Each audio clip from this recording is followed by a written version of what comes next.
Hello students, Mr. Young here with Chapter 20, Lesson 4 is called Workers in the Industrial Age. So, who here knows anything about Labor Day? It's a pretty sweet day that we all get off around the beginning of the school year. It's kind of not cool in that it's the unofficial end of summer and everybody loves summer. But a day off is a day off and everybody loves a long weekend. But what is the labor in Labor Day? Well, it's to honor the labor movement, which we're going to learn all about today. So the United States is an industrial nation now. You've got economy booming. You've got trains spanning the continent. You've got inventions being invented all over the place. Working conditions, though, are terrible for the working class. And that was a good chunk of the population. And if you push someone hard enough, long enough, they're going to push back, and that is essentially what you have with the labor movement. So your average factory worker did not have it easy. Men, women, and children worked 10 to 12 hours a day, 6 days a week. They could be fired at a moment's notice for no reason. And the influx of immigrants coming into the nation meant that there was a large supply of labor, and this kept wages low. Now, there was little in the way of safety. Miners died in cave-ins. Steelworkers were severely burned. People were maimed and killed. Garment workers toiled for days in crowded, smelly sweatshops. Just wasn't good. Women worked in the factories, particularly in textiles, and they made half of what men did, as did the children. Hundreds of thousands of children worked in the factories. Child labor laws said that they could only work for 10 hours a day, and they had to be at least 12 years of age, but a lot of factories just ignored these rules, and they weren't really enforced. Now, the first labor unions were the craft unions. I believe we've mentioned this before, but they were selective in their membership. So you had to be a skilled worker in that trade to join that union. Because their numbers were so limited, they didn't really have a real impact on the labor movement. By the late 1800s, however, conditions for workers had worsened, and leaders had to become more inclusive. A group of Philadelphia garment cutters formed the Knights of Labor in 1869, also referred to as the KOL.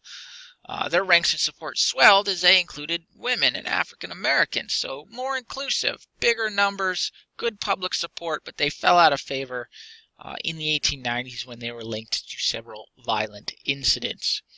Now, the AFL, the American Federation of Labor, was a coalition of national skilled labor unions that joined together in 1886. They pushed for higher wages, shorter hours, better working conditions, as well as a right of collective bargaining.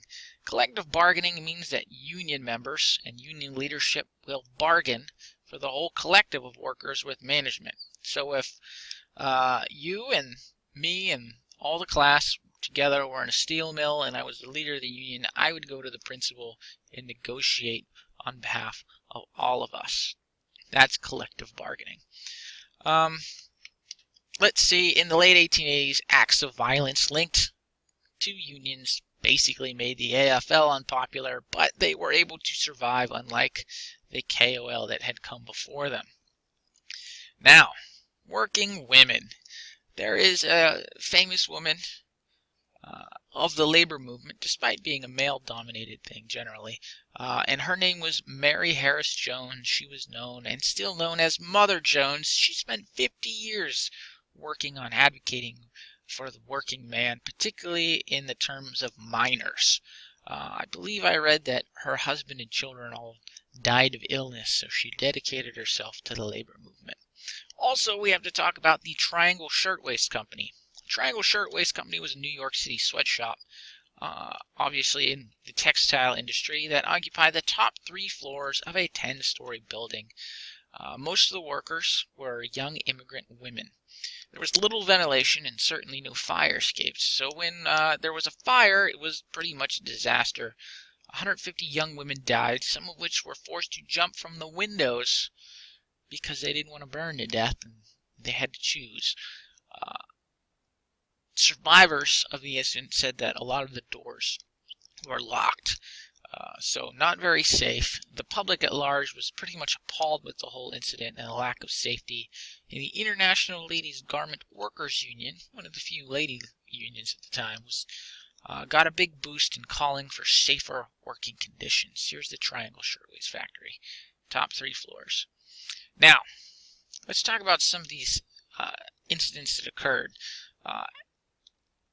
Economic recession in the 1870s and 90s caused companies to cut wages and lay off workers.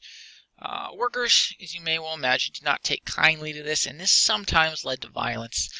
For example, in 1877, angry railroad strikers destroyed rail, pulled up the rail line, burned down train yards, destroyed railroad property, these kinds of things.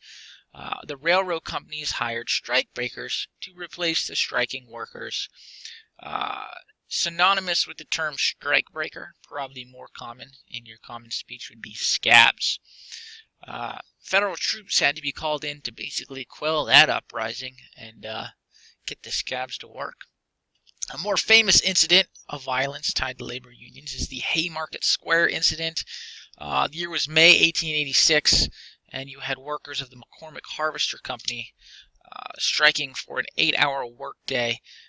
There was sort of a rally, a strike rally, and police broke up the rally. And in the process of breaking up the rally, they had injured a few of the strikers. So the next day there was a big protest. And the police went to go break that up, and somebody threw a bomb at the police. You ended up with, I believe, 7 police officers dead. A big riot broke out. A few civilians died. 60 people were injured. And unions lost a lot of popularity after this incident, because then they were associated with like anarchy and violence. All right, famous here in Pittsburgh, you have the Homestead Strike. Andrew Carnegie's steel mill had basically hired scabs to replace workers that were striking over a 22% pay cut. That's a lot of jingle right there. Managers hired 300 armed guards called Pinkertons to protect the strike breakers and the mill. But the workers, the strikers, were following the Pinkertons very closely, and when the Pinkertons arrived, the strikers attacked. There was literally a battle in a Homestead for like 24 hours. People died. 10 people died. A lot of people were injured, and the Pinkertons were sent packing on a train back to downtown Pittsburgh. The governor of Pennsylvania had to call a National Guard to basically get the scabs that were hired to be able to safely go back to work. Now, one more quick story. The Pullman railway car plant cut wages, and workers held a strike in 1894. In support of the strikers, every worker in the American Railway Union refused to handle any of the Pullman cars throughout the entire country. It pretty much paralyzed railway traffic in the entire United States, which was a pretty big deal.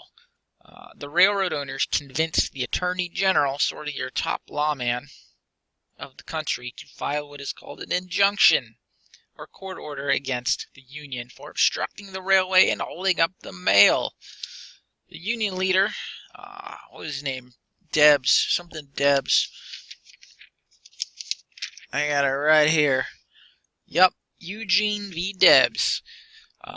He refused to end the strike, and so he was arrested.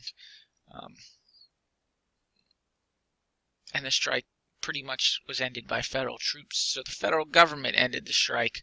It was a big blow for unions, another big blow for unions. They didn't make a lot of gains in these times, but they would keep fighting for the working class, and eventually they would make headway.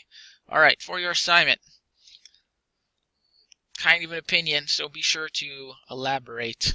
Do you think the Homestead strikers were justified in their use of violence? Why or why not? Really, it could be a question, do you think any strikers is there any justification for their use of violence? Why or why not? So that's your question, that's your assignment for the day. If you have any questions for me, feel free to shoot me a message, give me a call. Office hours. Otherwise, have a wonderful day.